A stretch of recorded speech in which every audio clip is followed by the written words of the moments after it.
कृष्ण गोविंद हरे मुरारी, हे नाथ नारायण वासुदेव। ओम श्री परमात्मने नमः। श्रीमद्भागवत महापुराणम।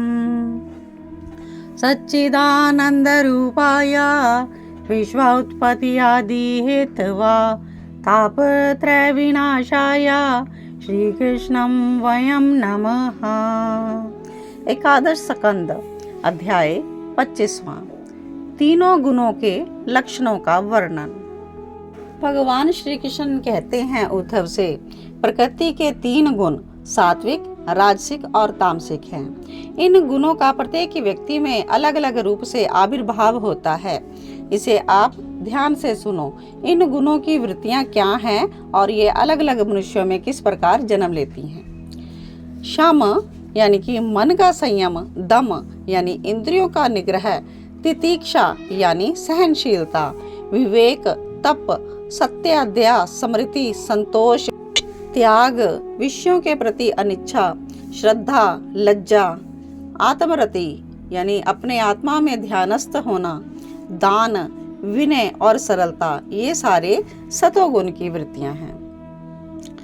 इच्छा, प्रयत्न, घमंड, तृष्णा, असंतोष, ऐंठ, देवों से धन संपत्ति की याचना, भेद बुद्धि, विषय भोग, युद्ध मोह, अपना बड़प्पन दिखाना, हास्य, पराक्रम, हठ पूर्वक उद्योग करना आदि रजोगुण की वृत्तियां हैं। क्रोध, असहनशीलता, लोभ, झूठ बोलना, हिंसा, याचना, पखंड, श्रम, कलह, शोक, मोह, विषाद, दीनता, निद्रा, आलस्य, अकर्मण्यता, नशा करना, आशा, निराशा, भय, उद्दंडता आदि ये सब तमोगुण की वृत्तियां हैं। हे उद्धव, जब मनुष्य मैं हूँ, मेरा है, इस प्रकार की बुद्धि में तीनों गुणों का मिश्रण करता है, तब उसकी वृत्ति तामसिक बन जाती है। परंतु जब वह मन, वचन और कर्म से सात्विक वृत्तियों को व्यवहार करता है और अपने समस्त कर्मों को मुझ में समर्पित कर देता है, तब उसे मेरा परम पद पाने में देर नहीं लगती।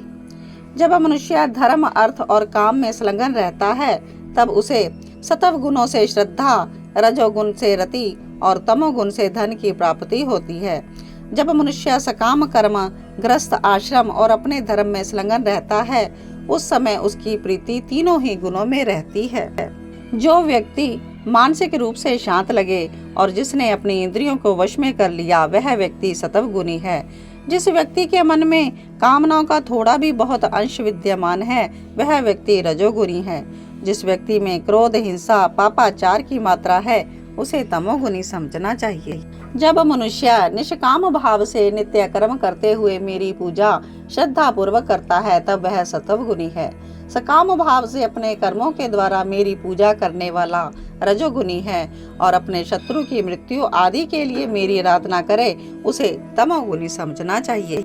हे उद्धव, सत्व, रज और तम इन तीनों गुणों का कारण जीव का चित्त है, उसमें मेरा कोई संबंध नहीं।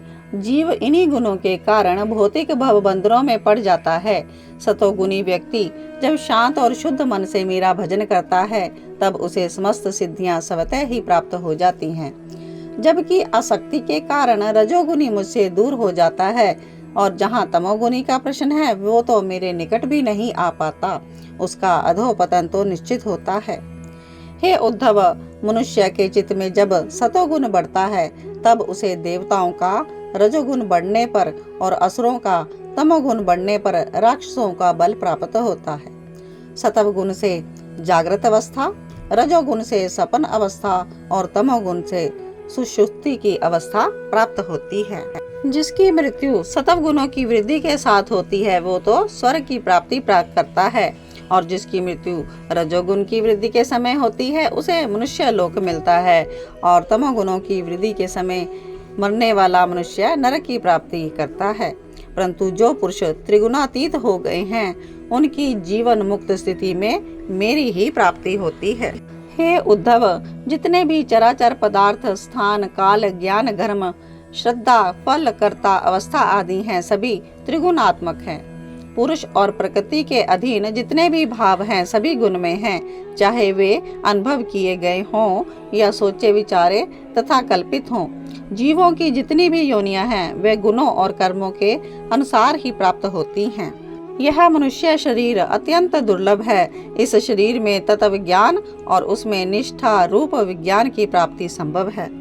इसलिए इसे पाकर बुद्धिमान लोगों को गुणों की आसक्ति हटाकर मेरी आराधना करनी चाहिए। यदि गुण धारण करने हों तो सिर्फ सात्विक गुणों को ही धारण करना चाहिए। इति श्रीमद्भागवत महापुराणम। आप सभी ने प्रेम पूर्वक श्रवण की श्रीमद्भागवत महापुराण की कथा। अगला अध्याय श्रवण करने के लिए जुड़े रहें कृष्णा डिवोशन चैनल के साथ और कथा को आगे भी शेयर जरूर करते रहें और चैनल को सब्सक्राइब जरूर कर लें ताकि आने वाले वीडियो आपको मिलते रहें। जय श्री कृष्णा।